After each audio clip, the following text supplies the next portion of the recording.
Rahu dominated person को ना trust issues बहुत ज़्यादा हो सकते हैं।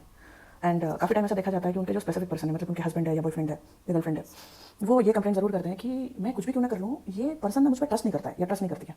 ये हमेशा बहुत ज़्यादा शक करता है, ठीक है। एंड कभी कभी स्पाई बन जाती है मेरे पीछे, जैसे कि अलग अलग नंबर से मैसेज करना, अपने सहेली के नंबर से मैसेज करना, मुझे टेस्ट करना, ठीक है, मेरे फ़ोन के पीछे लग जाना, ठीक है। एंड बेसिकली एक सीक्रेट एजेंसी की तरह कभी कभी काम करती है ये लड़की, तो ठीक है।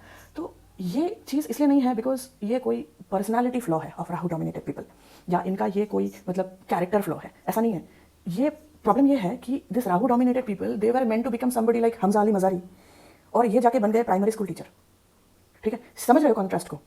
मतलब you had very unconventional energy, आप कुछ अनकन्वेंशनल करने के लिए आए थे, आपके पास वो एनर्जी है कि आप कुछ अनकन्वेंशनल, कुछ हटके सोच सकते हो, चीज़ों के अंदर झांक सकते हो, ठीक है। मतलब एक नॉर्मल से लाइन में भी आप उसमें से क्लू निकाल सकते हो। You have that Sherlock Holmes inside you, ठीक है। तो अभी क्या है ना, आपके अंदर ये जो स्ट्रेंथ्स है, ये जो हटके सोचने का, करने का, ये जो आपके अंदर ये एबिलिटी है, वो आप यूज़ नहीं कर रहे हो। And you know something, Rahu dominated people they also have got this kind of a thing ना, कि क्योंकि उनमें वो हटके कुछ करने का, मतलब रिवोल्यूशनरी चीज़ें करने का उनके अंदर वो इनबिल्ट सॉफ्टवेयर है ना, तो आप इनको क्रिटिसाइज भी करोगे ना, तो these are not the people to get affected the most. मैं मतलब जब थोड़ा मैच्योर हो जाता है उसकी बात मैं कर रही हूँ।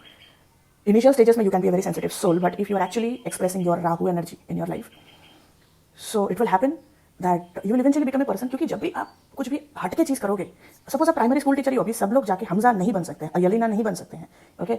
तो अभी क्या होगा ना कि अगर आप टीचर भी हो तो वो आपके टीचिंग जॉब में ही आपको कुछ अलग करना पड़ेगा।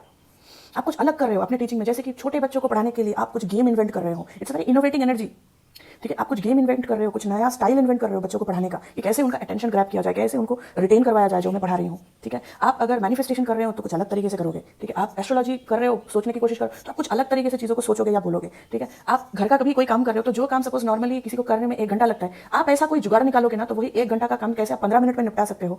तो ये है आपका राहु वाला दिमाग। लेकिन अगर आप राहु वाला दिमाग यूज नहीं कर रहे हो सही जगह पे, तो 110% चांसेस हैं कि ये डिस्टॉर्टेड होकर निकलेगा इन प्लेसेस जहां पे इसकी जरूरत नहीं है, ठीक है। तो वो निकलेगा as in the form of trust issues, then अपने स्पेसिफिक पर्सन के पीछे लग जाना, उसके पीछे खुफिया जासूस जैसा बन जाना, लाइक इरिटेटिंग हिम और हर, ठीक है।